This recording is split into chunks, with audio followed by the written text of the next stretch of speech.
Hey people, what's up? Welcome back to my channel.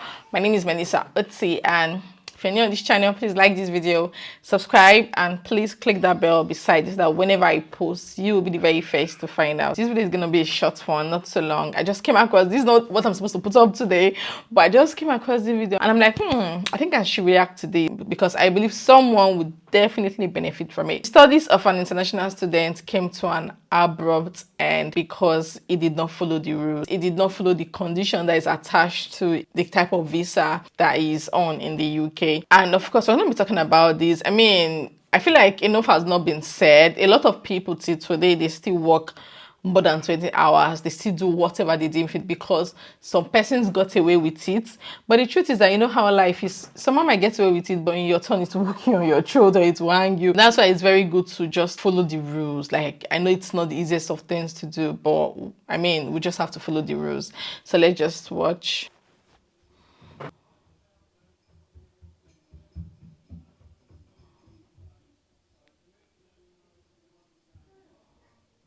Where do you work? At Tesco's. What do you study, sir? Computer science. As a foreign student, he's only allowed to work a maximum of 20 hours a week. You say you also work in the UK? Oh, yeah. As where do you work and what do you work as? Tesco's. Nights. What does a night shift involve? What hours? It's basically one night shift is 7.5 hours. He gives Tesco a call. Yes, he's returned back to the UK from a holiday abroad, and we just want to confirm with yourselves his hours of work and how long he's actually worked for you. 36.5 hours. Okay. Even if he is actually attending his college on a rare occasion, the fact is Tesco's have confirmed he's doing 36 hours a week work for them, and as a student he can only work 20 hours a week. There's no way around that. So yeah, he's in a bit of trouble there. Mr. Singh, come over here please, sir. Just a few more questions, okay? You'd like to follow me, please. You've already told me you're aware that you can only work 20 hours as a student. In fact, Tesco have told me that you've been working 36.5 hours a week. It's only possible because that's a night shift. So it doesn't sound like you're studying to me, to be honest. Do you now know what will happen to you? You've broken the conditions of your study visa, so your visa will be cancelled today. Whatever you want me to do, There's nothing that you can do now, sir. There's actually no university in whole India. You should have thought about that before you started working full-time in this country. So apparently this guy is an international student in the UK studying computer science and working for Tesco. You know, most times students study and also work to be able to, take care of themselves while they are studying. Now, he went abroad for a holiday and on his way back, he was stopped by an immigration officer in Newbury. You know, normally they do that on a normal day, but I didn't really imagine that they can actually probe down to your working hours. Most times they can just ask, oh, you're back from holiday, yeah, what do you do? Oh, I'm this, I'm that. Oh, okay. How was your holiday? Fine. I just simple basic question, and then you go after they have a long queue to attend to. But I think this guy just ran out of luck that day. It was stopped. Then they asked him his working hours. He said he works 2 nights a week, 7.5 hours. That is a total of 15 hours in a week. I mean, it's regular. It's normal for anyone to say such a thing because you can't come and start telling them the truth at that time, because it will be a bit foolish to start telling them the truth that, oh, I actually work 36 hours. So they searched and noticed that there's some books, like computer science related books, and oh wow, he actually studies in the UK. Oh, and looks like he actually studies computer science. Now, this Mr. Officer Newby decided to probe further by ringing Tesco to confirm if this guy actually works for them, which of course they confirmed. How many hours does he do? And they stated that he works 36 hours. That was trouble. He called him back in the office and like, you stated you work 20 hours, but you actually work 36 hours. I mean, he was stuttering, trying to defend himself, even though what he was saying was not even making sense. And, you know, they told me that unfortunately he may have his visa cancelled, but then they need to take advice from the chief immigration officer. And he stated that genuine students are made to fund themselves from their sponsors. They are not meant to work to pay their school fees. During term time, students are allowed to work a cap of 20 hours a week.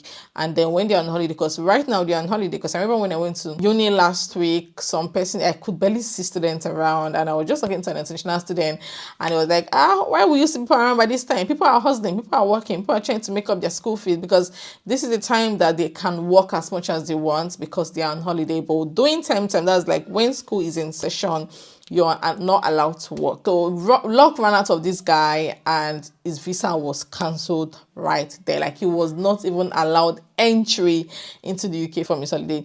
And also my people will be like, anyway, last as an international student, I will not travel. I will just remain within wherever, like within the UK. I won't get caught. But you really never can tell. And I totally understand the condition. Like I know how things can be. Like especially now, this cost of living. How much is pounds now? I think £1 is equivalent to 1,176. So I know how difficult it is for, even if your sponsor is a billionaire, at some point the person will complain because the conversion rate is a whole lot. Lots of people, they are eager to they don't have a choice. I mean, rent, feeding, bills, left, right, center. I mean, their welfare basically, and some still have to like pay their school fees from the money they earn for working, even though it is not ideal because I mean, they ask you to provide your account balance of your sponsor to be sure you can actually afford to pay your school fees, which of course is one of the requirements. So ignorance is not really an excuse. Now, another thing most people do also, when you come here to work, you're not allowed to work 20 hours outside the employer. So most people that come and they're not able to like get enough shift with their employer,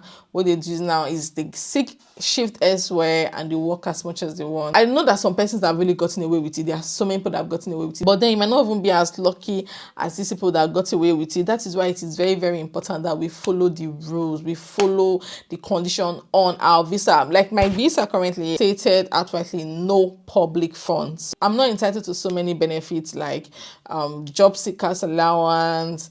There's so many allowance left, right, center. Like there are so many, When I was working, I know my colleagues used to say a lot. Oh, I just started working after so many years. I was being paid so amount. All those small things. Even child benefits, the one you get from government. How much is it again? I think it's 80 something pounds a month. So they're about so many all these small benefits. Nada, I'm not entitled to majority of them, just a few. So which I already know, and I'm just maintaining my lane because I feel like there's always a day of reckoning. Like ILR application, my God, that's like the most critical for anybody. Like when you get to that stage, when you write your life in UK test, it's time for you to apply for ILR. Like the records are there. I trust the UK. Everything is electronic. So that is why, guys, honestly, ignorance is not an excuse. And if you know that you're currently working more than 20 hours doing term time, you came in here via the healthcare visa route and you're not getting enough shifts and you're working somewhere else, please guys, it is very important that you stick to the working conditions of your visa. You don't want to make any mistake that will cost you. Just imagine using the student route and you're almost 10 years in the UK and you're just denied ILR. Or just imagine that at some point they just cancel your visa just because of things like this. It's really going to be very depressing and dangerous. In the comment section of that video, people were saying, oh, they should also sue Tesco. That why did Tesco allow him to work 20 hours? Trust me, even if they decide to sue Tesco is going to like bring up more than 20 lawyers to defend them. And the guy, who does he have to defend him? Even though I know that some employers don't allow because they don't want anything to dent their image, they don't want to get in trouble. They tell you straight up, no, you can only work 20 hours and they walk around you. For some employers don't even like employing students. That's the annoying thing. They don't. I know so many people that have been through this process. Like once they see the 20 hours cap, oh no, they don't want you because they will just want someone that is available to work full time. Especially if you're seeking this professional job. That's why most times students just settle for like cleaning jobs, retail, care assistant, these jobs that are really flexible and can work around you. So guys, I hope you've been able to learn a thing or two from this. Ignorance is not an excuse when it comes to the law, never, because the information is out there. Everything is in black and white. You go to gov.uk, anything you want to know literally about the UK is there staring at you. That is why you have to be really careful. Share with me, of course, your thoughts and input in the comment section, and I will see you all in my next one. For now, bye guys.